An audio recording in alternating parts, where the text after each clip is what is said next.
कमारा है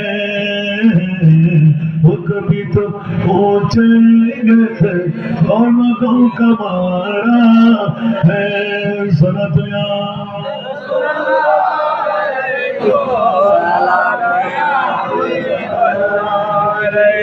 যুবকবাসীরা আজকের মাহফিলের কথাটা শেষ করে দিচ্ছে।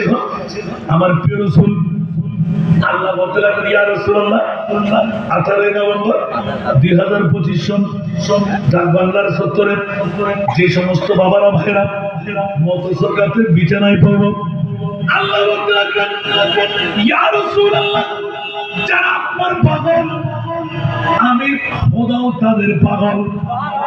আবিউনি ইউহিব্বুকুমুল্লাহ কোরআনে বলে আছে না নাই? আমার নবীর অনুসরণ অনুকরণ ইত্তেবা করো। নবীর ভালোবাসা যার কাছে আছে আমি আল্লাহ তাকে ছাড়বো না। আমার রাসূলের গোলাম যারা আমি আল্লাহ বলে দিলাম বন্ধু আমার তারা। চাওয়া যাবে না সুবহানাল্লাহ।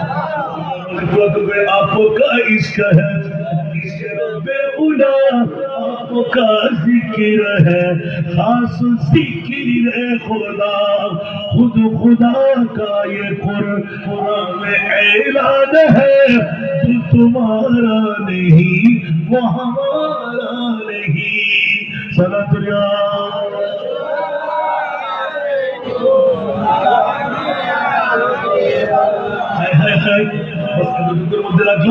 আমার প্রিয় রাসূল সাল্লাল্লাহু আলাইহি ওয়াসাল্লাম আমার মনে বলবেন, রাসূল রে আপনাকে সাক্ষী বানায়ে পাঠাইলাম, আবে কৌসারের মালিক আপনাকে বানাইলাম।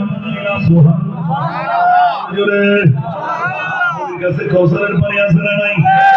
ভালো সূর্যের তাপে এক ফোঁটা যদি জিহ্বার মধ্যে পড়ে আর 7 সমুদ্র 13 নদী নাই আর কোনো পিপাসা পাবে না। আওয়াজ দিয়ে বলুন না সুবহানাল্লাহ। আর মাহবুবে মুস্তাফার মামলা আল্লাহ পাঠাচ্ছেন, ইয়া রাসূলুল্লাহ আপনি যান 18 তারিখের নজির কেরামত কাতিবিন লিখে ফেললো।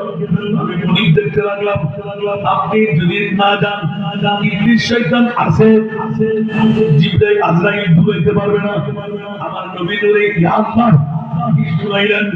বলতে দেরি নাই, প্রথম পড়াইতে আমার নবী হাজির। আমার সূরা তুলে ইবলিস শয়তান যখন বকাবকি করতে লাগলো, ও সন্তান রে পারলাম না 18 তারিখের নভেম্বরের 2025 সনের বৈঠকের কারণে রহমতুল লিল আলামিন নবী তুলতে এসে গেল।